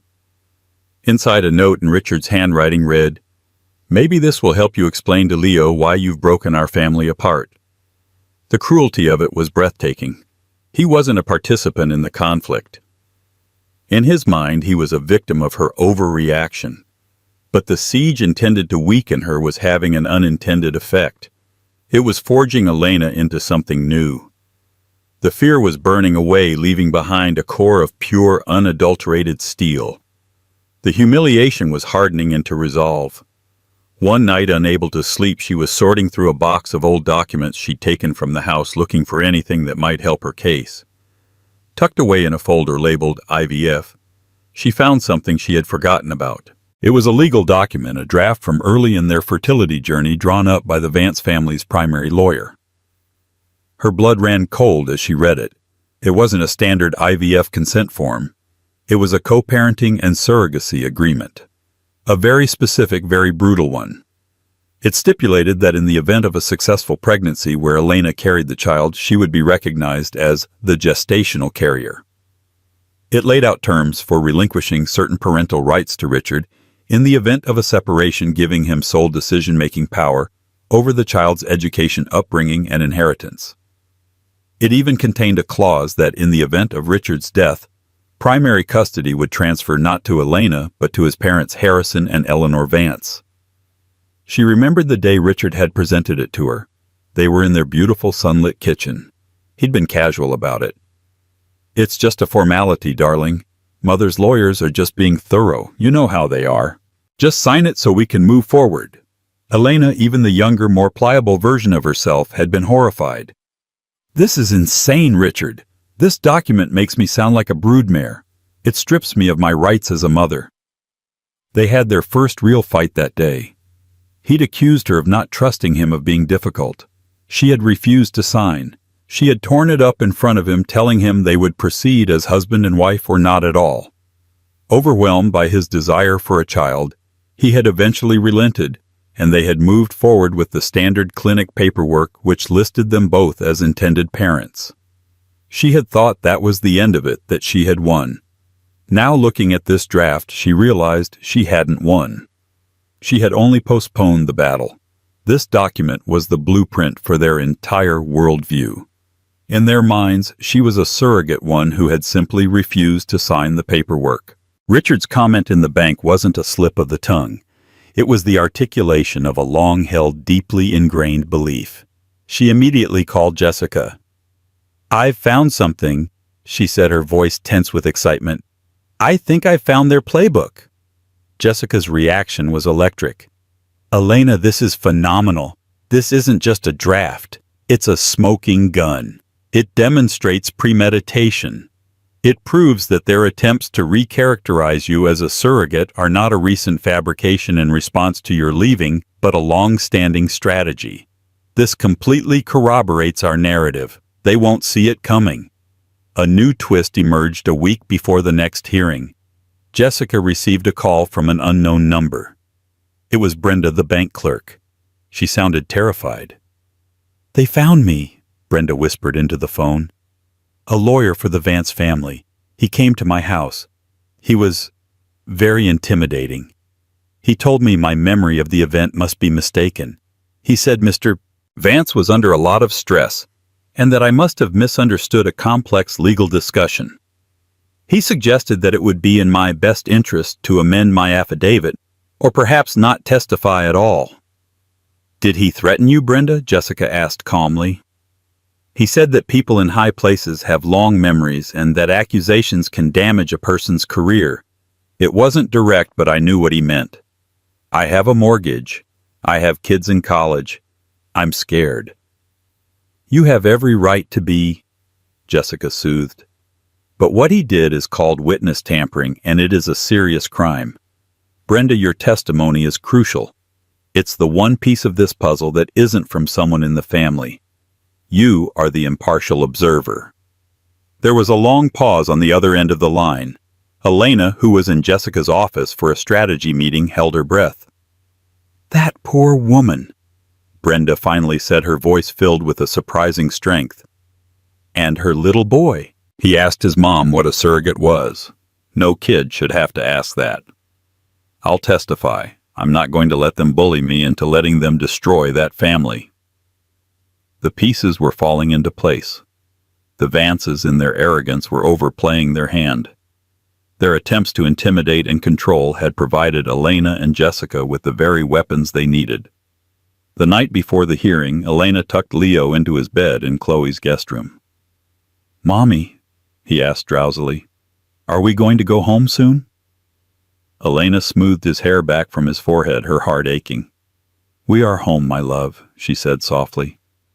"Home is wherever you and I are together, and I promise you no one is ever going to take me away from you." He nodded, his eyes fluttering shut. She kissed his forehead and stood in the doorway for a long time, watching him sleep. The siege had been brutal, but she had not broken. She was no longer just defending herself. She was on the attack. Tomorrow in court she would not be the timid wife or the hysterical runaway. She would be Elena Leo's mother, and she would be the one to burn their kingdom to the ground. The air in courtroom 4B was stale and thick with a potent mixture of expensive perfume, nervous sweat, and unspoken animosity. This was a larger, more imposing chamber than the one used for the emergency hearing, its dark wood paneling and high ceilings designed to convey the gravity of the law. The gallery was peppered with onlookers. A few journalists who had caught wind of a high society scandal, and several immaculately dressed women who were clearly friends of Eleanor Vance, there to witness what they assumed would be the swift and brutal dismantling of a social upstart. Elena sat at the plaintiff's table beside Jessica Davenport, her posture a study in quiet defiance. She had deliberately chosen to wear the same simple navy dress from that fateful day at the bank. It was her armor, a silent testament to the moment that had started it all. Her hands, which had trembled for weeks, now rested calmly in her lap. She was no longer a victim of circumstances. She was the architect of this reckoning. Across the aisle, the Vance contingent was a portrait of entitled fury. Richard sat hunched between his lead counsel, a notoriously aggressive attorney named Marcus Thorne, and his mother. Eleanor Vance, draped in a severe charcoal gray suit with a diamond brooch glinting like a shard of ice at her throat, surveyed the room as if it were a poorly managed country club she was considering shutting down. Her gaze swept over Elena with a dismissive coldness that could have frozen water. Marcus Thorne began, his voice booming with manufactured confidence. His strategy was clear: bury Elena under an avalanche of financial insinuation. He called a forensic accountant to the stand, a prim man who, with the help of a dozen complex charts, proceeded to paint a picture of Elena as a cunning and materialistic schemer. He detailed her systematic withdrawals from the joint account in the weeks leading up to her departure, the value of jewelry Richard had gifted her over the years, and a luxury vacation they had taken 2 years prior. "So, as you can see, Your Honor," Thorne concluded with a flourish, "Ms. Vance's actions are consistent with a person planning a significant financial event, namely absconding with marital assets in preparation for a lucrative divorce." When it was Jessica's turn to cross-examine, she approached the witness with a deceptively calm demeanor. "Mr. Davies," she began, "you've detailed these systematic withdrawals. Could you please pull up Exhibit C, the one showing the transactions from the month before my client left her home?" The chart reappeared on the screen. "Thank you," Jessica said. "This withdrawal for $287.50 on the 4th. Where was that made?" The accountant peered at his notes. "At a Shop and Save grocery store." "And this one for $89.99 on the 12th? "Kids Closet, a children's clothing store." Jessica continued down the list, her voice even and methodical. "A payment to the pediatrician, a charge for Leo's tumbling class, the purchase of school supplies." "Mr. Davies, does this look like the spending pattern of a woman liquidating assets for a secret escape? Or does it look like the spending pattern of a mother buying groceries, clothes, and paying for her child's activities?" The accountant shifted uncomfortably. "Well, when viewed in isolation." "Let's view it in context then," Jessica pressed. "The grand total of these systematic withdrawals over a 6-week period was just over $4,000, correct? From an account that before being frozen by your client had a balance of nearly $200,000. "The numbers are correct," he conceded. "Thank you, Mr. Davies. No further questions." Jessica walked back to her table, having effortlessly reframed the Vance's narrative from one of greed to one of petty cruelty. They weren't just rich. They were trying to stop a mother from buying her son's school shoes. Thorne's next witness was a child psychologist, Dr. Alistair Finch, who spoke in smooth therapeutic tones about the potential trauma of parental alienation and the importance of stability. It was a clear attempt to paint Elena's flight as a selfish act that had harmed Leo. On cross-examination, Jessica leaned forward. "Doctor, you speak of a stable environment. Would you agree that a core component of such an environment is mutual respect between the parents?" "Absolutely," Dr. Finch agreed, smiling serenely. "It's paramount." "And would you agree that children even at 5 years old are incredibly perceptive to emotional discord and disrespect between their parents?" "Yes, they are like emotional barometers."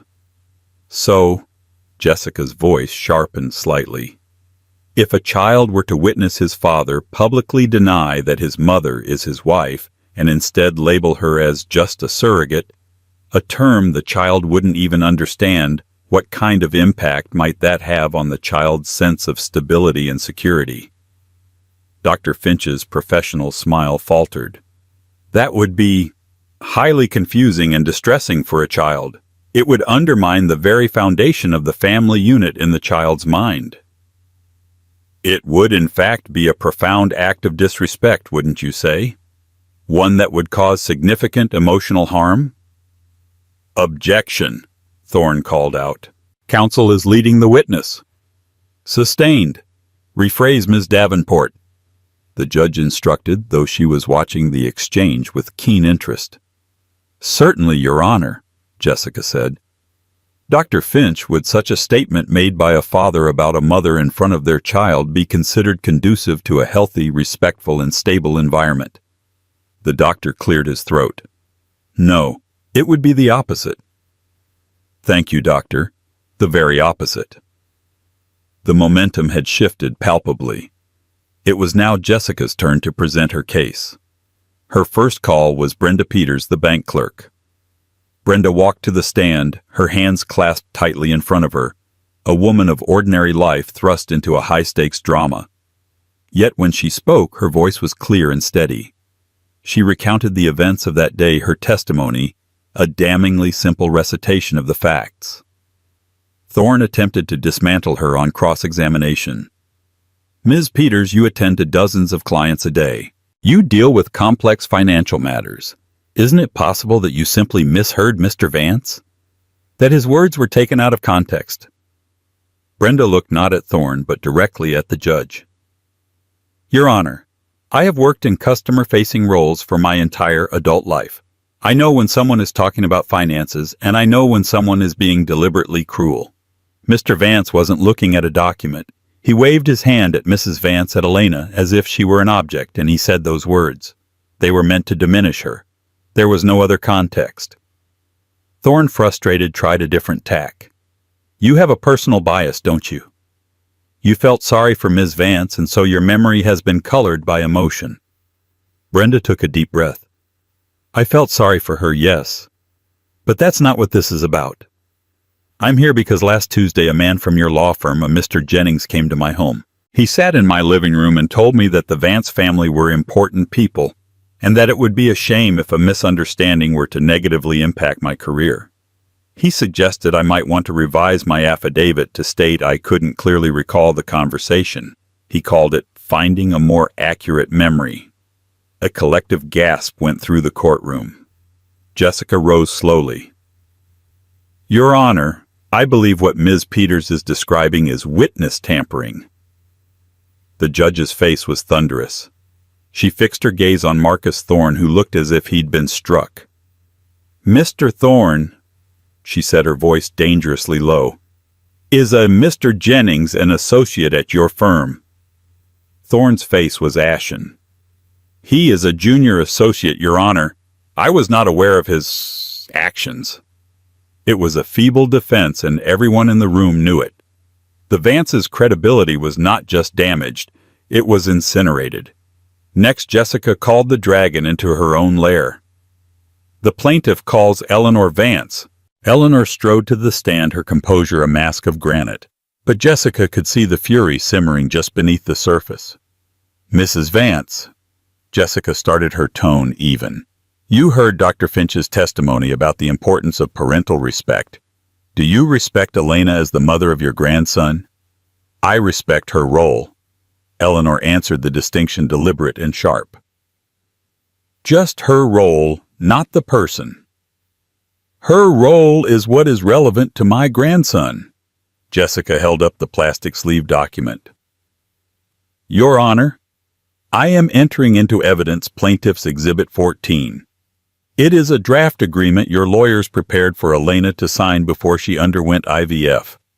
Mrs. Vance, do you recognize it? Eleanor's eyes narrowed. It was a prudent legal document to protect my family's interests. Let's examine those interests, Jessica said, walking towards the witness box. Clause 4B states that in the event of a separation, Elena would relinquish all primary decision-making rights regarding the child's education and medical care to Richard. Clause 7C states that in the event of your son Richard's death, sole custody of Leo would be transferred to you and your husband. Is that correct? A boy like Leo needs to be raised with a certain structure. We wanted to ensure his legacy. Eleanor sniffed. So a 5-year-old child has a legacy, but his own mother doesn't have rights. Jessica's voice was sharp as a scalpel. Isn't it true, Mrs. Vance, that you have never not for 1 second seen Elena as a member of your family, that you saw her as a biological necessity, a vessel hired to produce a Vance heir, who then had the audacity to believe she was entitled to be a mother? The dam of Eleanor's composure finally broke, her face contorted in a sneer of pure, unadulterated contempt. Entitled. That girl came from nothing, a suburban family with no name, no connections. She should have been on her knees with gratitude. That my son gave her a life she could only dream of. Leo is a Vance. He has our blood. He needed to be protected from her commonness, her sentimentality. The vicious words echoed in the stunned silence of the courtroom. She had confessed to the core accusation, her arrogance blinding her to the damage she was inflicting. Richard stared at his mother, his face a mask of horror as if seeing her for the first time. The final witness was Richard himself. He walked to the stand like a man heading to his own execution. He was pale, broken. Jessica didn't attack. Her voice was soft, almost sympathetic. "Richard," she began, dropping the formal Mr. Vance. "Let's go back. Tell me about the day you and Elena found out the IVF had worked." He looked up, his eyes swimming with tears. "It was the happiest day of my life," he whispered. "We just held each other and cried. And the day Leo was born. When you held him for the first time and you looked at Elena, the woman who had gone through all of that to give you this child, what did you feel for her?" A sob escaped Richard's throat. "Everything. I felt everything. Gratitude. Awe. So much love I thought my heart would burst." He finally turned and looked at Elena, his face pleading. "She was my world." "What happened to that man Richard?" Jessica asked gently. "Where did he go? The man who felt all that love, who saw his wife as his world. How did he become the man who could dismiss her in a bank in front of her son as just a surrogate?" Richard's gaze drifted helplessly towards his mother. The answer hung unspoken in the air. He was a man caught in a web woven of money, expectation, and his mother's suffocating will. "I was a coward," he finally wept, his voice cracking. "I let her. I let the pressure. I thought it was just easier to say the words to keep the peace. I never imagined it would end like this. I destroyed everything. I destroyed my own family." He buried his face in his hands, his body shaking with racking sobs. It wasn't a performance. It was the complete and utter collapse of a man who had finally realized the catastrophic price of his own weakness. The judge delivered her ruling after a short recess. She removed her glasses and looked down from the bench, her expression one of profound disappointment and disgust. She spoke at length about the sanctity of the parent-child bond and the legal and moral definition of a mother. She addressed Eleanor directly. "Mrs. Vance, this court finds your worldview to be not only archaic and offensive, but poisonous. You see your grandson not as a child to be loved, but as a possession to be curated. Your influence is toxic, and I am ensuring it ends today." Then she turned to Richard. "Mr. Vance, your tears may be genuine today, but they come far too late. A man's character is not defined by his feelings, but by his actions, especially under pressure. You failed your wife, and you failed your son in the most fundamental way. You allowed your marriage to be denigrated and your wife to be humiliated. You are not at this time a fitting custodian for this child." The final words were delivered with the force of a hammer blow. Therefore, this court awards sole legal and physical custody of the child Leo Vance to his mother, Elena Vance. The temporary support order is made permanent. Mr. Vance will be granted supervised visitation every other Saturday contingent upon proof of his weekly attendance at individual therapy. He is to have no unsupervised contact with the child until such time as a therapist can attest to this court that he understands the gravity of his actions. The gavel fell. The sound was finite. Final. A wave of pure, unadulterated relief washed over Elena so powerfully she felt dizzy. It was over. She had won. She had. Jessica gave her hand a firm, triumphant squeeze. Across the room, Richard sat motionless, a hollowed-out shell.